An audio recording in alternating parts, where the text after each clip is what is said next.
Hi, Bob and Donna here. Thanks for joining us for our Wine Wednesdays. Remember along the way, if you ever have any questions, just let us know, or if there's any particular topic you'd like us to talk about, feel free to ask. Okay, everybody. Well, last week we spoke about, tasting wine and enjoying wine, and I basically said to you that if you like a wine, it's good, and if you don't like it, it's not good. Well, this week we're going to take that a step further, and we're going to talk about some of the wine publications, and we're going to talk about what they're good for. The wine publications I'm speaking of in general are Wine Spectator, which you can see this month they are talking about whiskey. Okay. Wine Enthusiast and Decanter. There are many other publications. There's food and wine publications. There's lots of online places that you can talk about wine and read about wine. What they do is they talk about wine trends, winemakers, vineyards, wine news, what's going on. But the one thing that they all do is they rate wines, because that is really why people buy these magazines, because they want to hear what somebody else thinks about wine, to give them an idea whether they should like it or not. I guess suggestion is very, very important from a personal standpoint. If you like it, then maybe I'm supposed to like it. But as we all know, that's not true. You have your own taste buds. If you like it, it's good. And if you don't like it, it's not. Before we get into talking more about that, we're going to taste our wine of the week. Well, first let me ask you a question. Uh-huh. So is out of those magazines, and I know there's a few more, is there a particular magazine you would recommend for somebody who's a novice with wine, just getting started? I think that the most popular one is Wine Spectator. This is the one that most people use as a reference point. They do individual tastings. Each wine has a little set of initials next to it, and people like that. Wine Enthusiast, I have always thought of it as more of the commoner's wine reference book. Decanter, I always looked at as the more snobby one of the group. And so I haven't spent much time with Decanter. I've read it, but I'm not that crazy about it. But Wine Spectator would probably be my go-to. Okay. All right. So our wine of the week this week is Cabernet Sauvignon. Last week we did a wine blend. We did the Bogle. What did we do last week? We did the Bogle Phantom last week. Nice red blend. We drink a lot of that. This is Earthquake Cabernet. Earthquake is from the folks at Michael David. Michael David is two brothers. Michael, it isn't some guy's last name being David. It's Michael David. Two brothers. This is from Lodi, California. I have always enjoyed all the Earthquake wines. The three that is their Petit Syrah, their Zinfandel, and their Cabernet. Those are the three that I have always enjoyed. They're big, rich, lots of fruit. And they express what I think the grape should be each time, because I like big fruit bombs as far as wine. They have the alcohol to back it up to balance them out. So let's see what Mr. Earthquake tastes like today.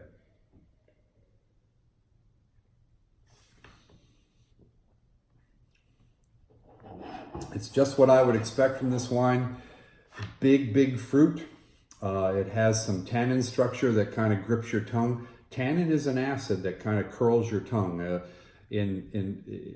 A lot of people call it pucker power. You kind of feel your cheeks kind of draw in just a little bit. But that acidity and the higher alcohol are what balance out all that big fruit. But once again, I'm a big fan of this wine. This will be great with your steak, your roast beef, your hamburger, any meaty thing, anything off the grill. And just remember, when you're pairing wine with food, the big goal is for your wine not to overpower the food or to have the food overpower the wine. That's what the rule is. You don't want one thing to just wipe out the other. So I think that this wine will be great with any of those things.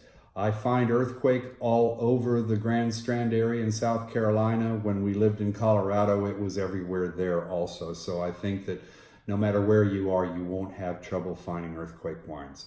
You're probably looking around a $20 price point on this wine, maybe a little bit more, maybe a little bit less, depending on where you are.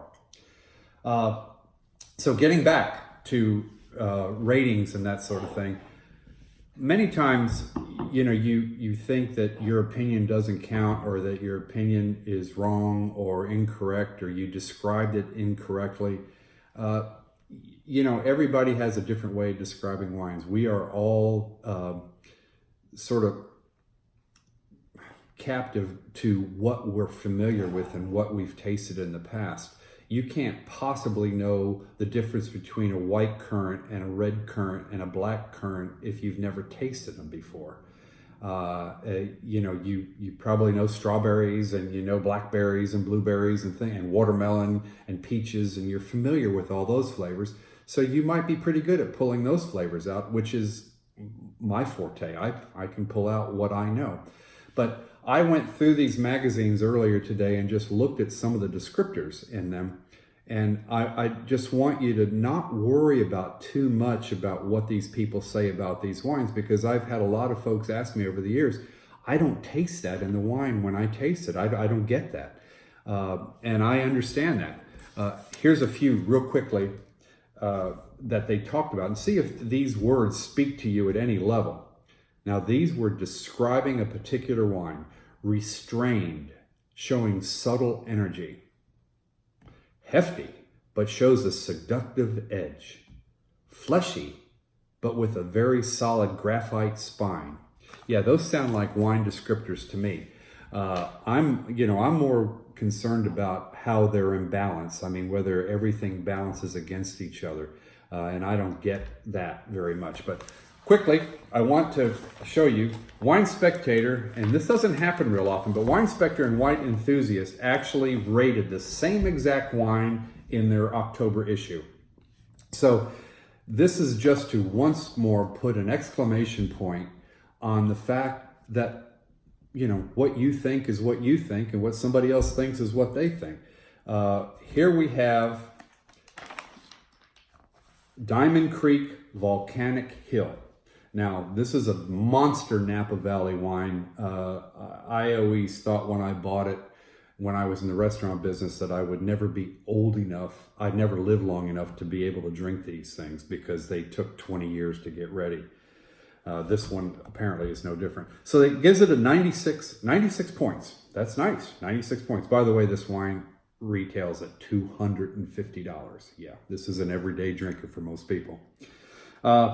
Offers a dense core of ripe and fleshy fruit with plum, cassis, and blackberry notes in the mix, held in check by a racy charcoal-edged tannin that runs throughout.